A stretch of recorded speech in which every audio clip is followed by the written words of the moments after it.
Few days back పొగాకు రైతులు మాజీ ముఖ్యమంత్రి వైఎస్ జగన్మోహన్ రెడ్డి గారిని కలిసి వాళ్ళు పడుతున్న కష్టాల గురించి వివరించారు. ప్రభుత్వం వాళ్ళని ఏ విధంగానూ ఆదుకోవడం లేదు అని చెప్పి చాలా ఇబ్బందుల్లో ఉన్నాము అని. ఈ క్రమంలో జగన్మోహన్ రెడ్డి గారు ప్రభుత్వానికి ఒక అల్టిమేటం జారీ చేశారు. ఈ రైతులను కనుక ఆదుకోకపోతే వారం 10 రోజుల్లో నేను ఖచ్చితంగా పశ్చిమ గోదావరి జిల్లాలో పర్యటిస్తా. ఆ తర్వాత అప్పటికి ప్రభుత్వం స్పందించకపోతే కందుకూరులో పర్యటిస్తాం.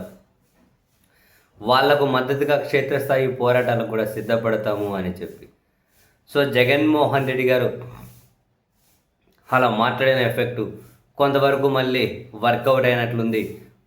రైతులకు ఉపశమనం కలిగే విధంగా పొగాకు రైతులకు తాజాగా ముఖ్యమంత్రి చంద్రబాబు నాయుడు గారు ఒక సమీక్ష జరిపి సమీక్షలో ఒక కీలక నిర్ణయం అయితే ప్రకటించారు. ఆ నిర్ణయం అమలు చేయడం కూడా తక్షణం ఇంపార్టెంట్. సో పొగాకు రైతులు పడుతున్న కష్టాలు అండ్ ధరల స్థిరీకరణ ఈ అంశం మీద ఒక కాన్ఫరెన్స్ నిర్వహించినటువంటి సీఎం పొగాకు కిలోకి కేంద్రం 15 రూపాయలు, రాష్ట్రం 5 రూపాయల చొప్పున 20 రూపాయలు భరిస్తాము అని చెప్పి ప్రకటించారు. ఈ మేరకు 188 కోట్ల రూపాయల విడుదలకు ఆయన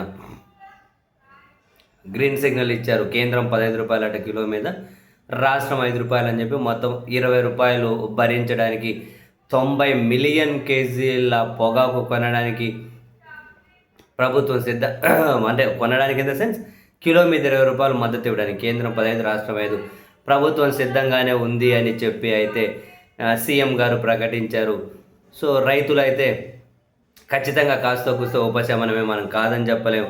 అండ్ మరీ ముఖ్యంగా ఈ బ్రైట్ గ్రేడ్ ఏదైతే ఉందో బ్రైట్ గ్రేడ్ 240 రూపాయలకు తగ్గకుండా, మీడియం గ్రేడ్ 190 రూపాయలకు తగ్గకుండా, లో గ్రేడ్ 110 రూపాయలకు తగ్గకుండా చర్యలు తీసుకోవాలని అధికారులకు ఆదేశాలు ఇచ్చినట్లుగా అయితే ప్రభుత్వం వైపు నుంచి ప్రకటన వచ్చింది.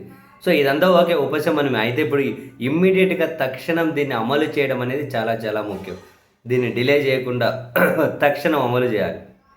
ఇప్పుడు ప్రకటిస్తారు, మళ్ళీ అంతా అయిపోయిన తర్వాత ఏదో కొందరికి మాత్రం వర్తింపజేసి ఆదుకున్నామని చెప్పి కాకుండా జెన్యున్గా అందరికీ కూడా ఈ ప్రకటన వర్తింపజేసే విధంగా తక్షణం దీన్ని క్షేత్రస్థాయిలో అమలు చేయాల్సినటువంటి అవసరం అయితే ఖచ్చితంగా ఉంది అని రైతు సంఘాల నాయకులు కూడా ముఖ్యమంత్రి గారి ప్రకటన తర్వాత వాళ్ళు చేస్తున్నటువంటి కామెంట్స్.